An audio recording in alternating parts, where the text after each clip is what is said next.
সিলেট, যাকে বাংলাদেশের প্রকৃতির স্বর্গরাজ্য বলা হয়। ভ্রমণ পিপাসু কিন্তু সিলেটের সৌন্দর্য দেখেননি এমন লোক খুঁজে পাওয়া অসম্ভব। মায়ায় জড়ানো, মন মাতানো অপরূপ প্রকৃতি আর চা বাগানের সৌন্দর্যের জন্য এই সিলেটকে দুটি পাতা একটি কুড়ির দেশও বলা হয়।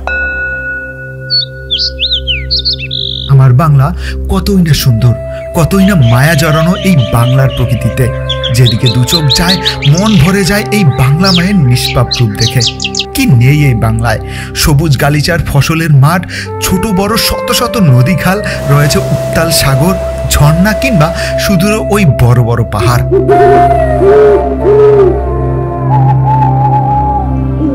আজকে আপনাকে নিয়ে এই বাংলা মায়ের সিলেটের বুকে দাপিয়ে বেড়াবো আর উপভোগ করব সিলেটের সকল দর্শনীয় স্থান, যেখানে দেখা মিলবে জাফলং, আগুন পাহাড় এবং উৎমাছড়া ঝরা। সো আজকের ভিডিওটি কিন্তু খুবই সুন্দর হতে যাচ্ছে। তো চলুন এই সুন্দর ভিডিওটি শুরু করি। সবাই কেমন আছেন? আশা করি আলহামদুলিল্লাহ সবাই ভালো আছেন। আর আপনাদের দোয়ায় আলহামদুলিল্লাহ আমি অনেক ভালো আছি। তো আজকে হঠাৎ সিলেট আসলাম এবং বর্তমানে আমরা আছি আগুন পাহাড়। ও আপনারা লক্ষ্য করতে পারছেন কিনা বুঝতে পারছি না, তবে যতটুকু চেষ্টা করার আপনাদেরকে দেখাবো। এই যে আমার পিছনে আগুন দাও দাও করে জ্বলছে পাহাড়ের গুহা থেকে, চিনাইমাটির পাহাড়। তো পরের গর্তটার মধ্যে আগুন আছে, তারপরে ওইদিকে ওই গর্তটাতে আগুন আছে। তো আপনাদেরকে ব্যাক ক্যামেরা দ্বারা দেখানোর চেষ্টা করছি।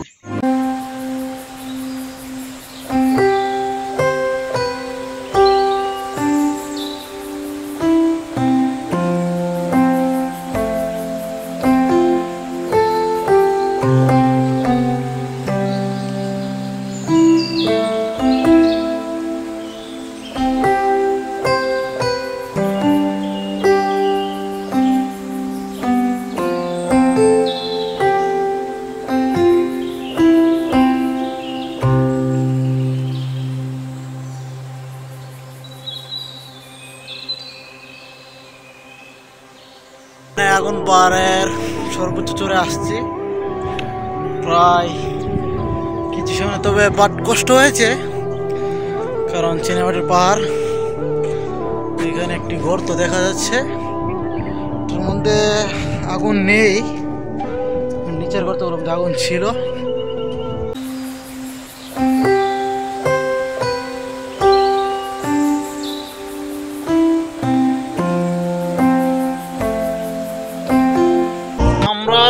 এই রাস্তা ধরে নিচে নামবো, এই রাস্তা ধরে।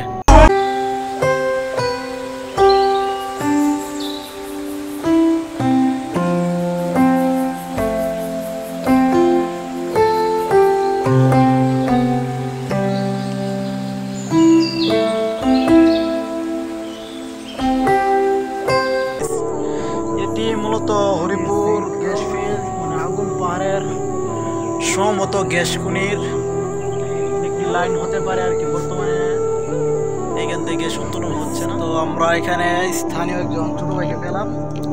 ভাই, তুমি এই পাহাড়টা সম্পর্কে কিছু বলো তো, এখানে আগুন সম্পর্কে।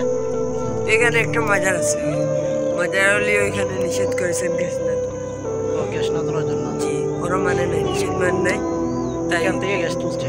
জি, নিষেধ মান নাই, তাই ওই ব্রাস্ট করে আচ্ছা আচ্ছা, মানে এখন আর তুলতে পারে না বর্তমানে, তারপরে থেকে এখানে আগুন বের হচ্ছে। গাইস, এটা হলো মূল ইতিহাস আর কি। এখানে একটা মাজার ছিল এবং ওরা মাজারের যে খাদেম নাকি পিসাবে মানা করার পরে ওরা এখান থেকে গ্যাস তুলতেছে উত্তোলন সরকারে। তারপরে কোনো এক কারণে এখান থেকে গ্যাস উত্তোলন বন্ধ হয়ে যায় এবং এই পাহাড় থেকে আগুন বেরিয়ে আসতে থাকে নাকি, ঠিক না ছোট ভাই? ঠিক আছে ভাইয়া, থ্যাংক ইউ। হ্যাঁ, আমরা আগুন পাহাড় ভ্রমণের কিছু তথ্য দিব।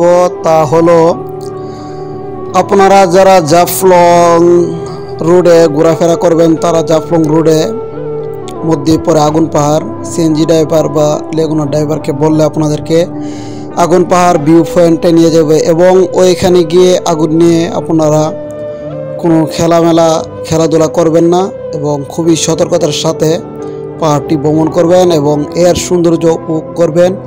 তো চলুন আমাদের দ্বিতীয় গন্তব্যে ফেরা যাক। বর্তমান আমরা আছি জাফলং 0 পয়েন্ট, পাহাড়ের নিচে জাফলং 0 পয়েন্ট এবং ঝুলন্ত ব্রিজ। আর পিছনে আপনারা যে শহরটা দেখছেন এটা হলো ইন্ডিয়ার ডাউকি শহর। আর জাফলংকে প্রকৃতির রাজকন্যা বলা হয় এবং এই ভিউটা আসলে মনোমুগ্ধ করে দেওয়ার মতো। তো এসে ভালো লাগছে, তবে বাট পর্যটকের আনাগোনা কিছুটা বেশি।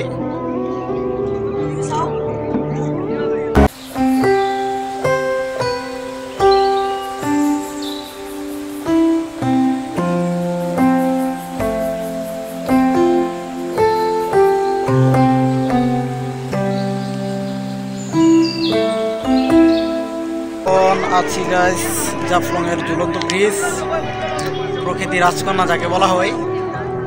এই সেই জাফলং এর 0 পয়েন্টের ফুললি ভিউ।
এখন খাসিয়াপুঞ্জির চা বাগান ওইদিকে যাচ্ছি। তো রাস্তার মধ্যে আমরা এক ছোট ভাইকে পেলাম, উনি পান নিয়ে আসছে। ভাইয়া তুমি কিছু বলবা, তোমরা এগুলা বিক্রি করে কেমন ইনকাম করতে পারো সারাদিনে, একটু বলো। ওইদিকে ছোট ভাই লজ্জা পাচ্ছে, এর আগে বলছিল 200 টাকার মতো ইনকাম করতে পারে সারাদিনে। দেখেন অনেক বড় একটি পানের একটি বোঝা, সকাল থেকে খায়নি এবং সে কাজ করতেছে অনবরত, এবং এটা অনেক ভারী। তারপরে ওর কৌশলে মাথার মধ্যে লাগিয়ে কিভাবে যেন নিয়ে যাচ্ছে।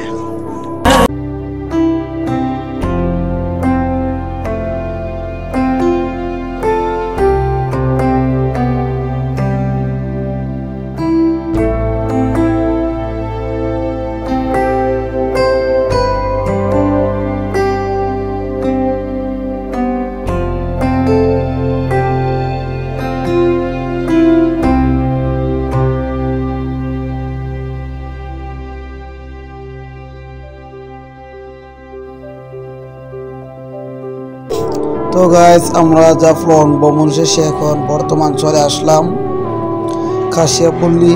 খাসিয়া আদিবাসীদের বাসস্থান, কিভাবে তারা নির্মাণ করে এবং তাদের বাড়িগুলির আকৃতি, তাদের জীবিকা নির্বাহ এবং তাদের চলাফেরা কেমন তা দেখানোর চেষ্টা করব। আমাদের সাথে থাকুন।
তো আপনাদেরকে খাসিয়া পল্লী এবং পানসুপারি বাগান ওইগুলোর লোকেশন কীভাবে আপনারা যাবেন, জাফলং ভিউ পয়েন্ট থেকে আপনারা নৌকায় চলে আসবেন ইন্ডিয়ান বাজার নামে জায়গাটি পরিচিত।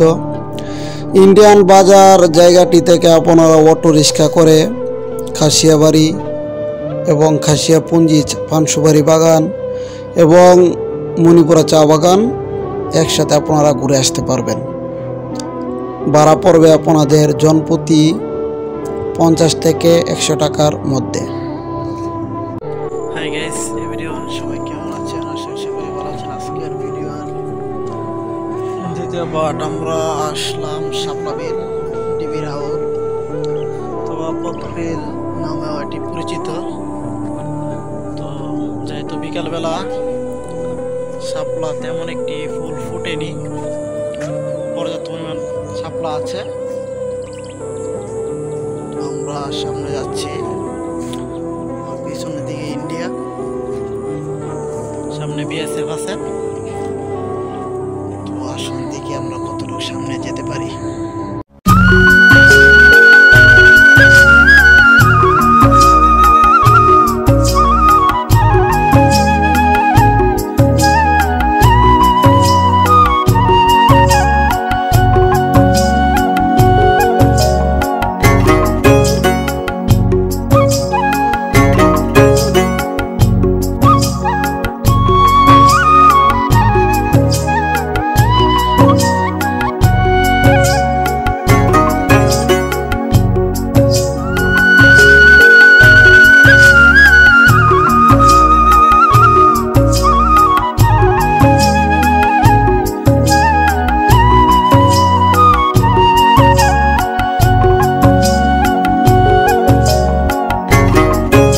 তো আপনারা চাইলে ডিবির হাওর এখান থেকে শাপলা বিলের মধ্যে নৌকা আছে, নৌকা দিয়ে আপনারা ঘুরতে পারবেন এবং জনপ্রতি নৌকার ভাড়া 100 টাকা এবং আপনারা যদি রিজার্ভ নেন 500 টাকা লাগবে আপনাদেরকে। 1 থেকে 1.5 ঘন্টা পর্যন্ত শাপলা বিল পুরোটা ঘুরে দেখাবে।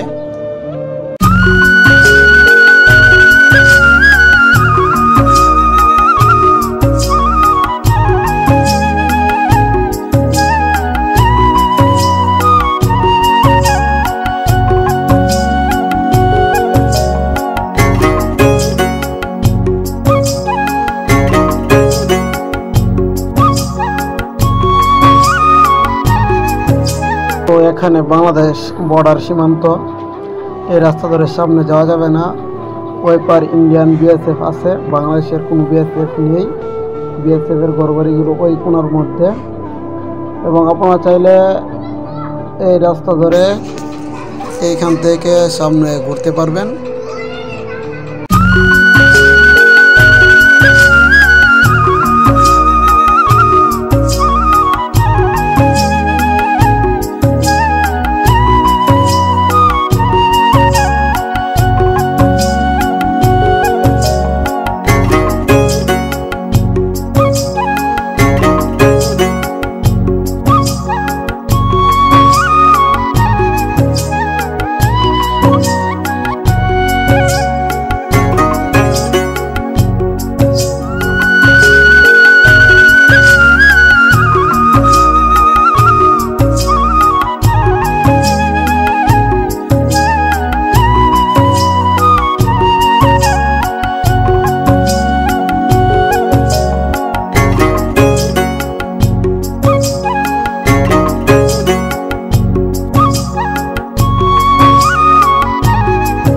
গাইস, আশা করি ভিডিওটি আপনাদের কাছে ভালো লাগছে।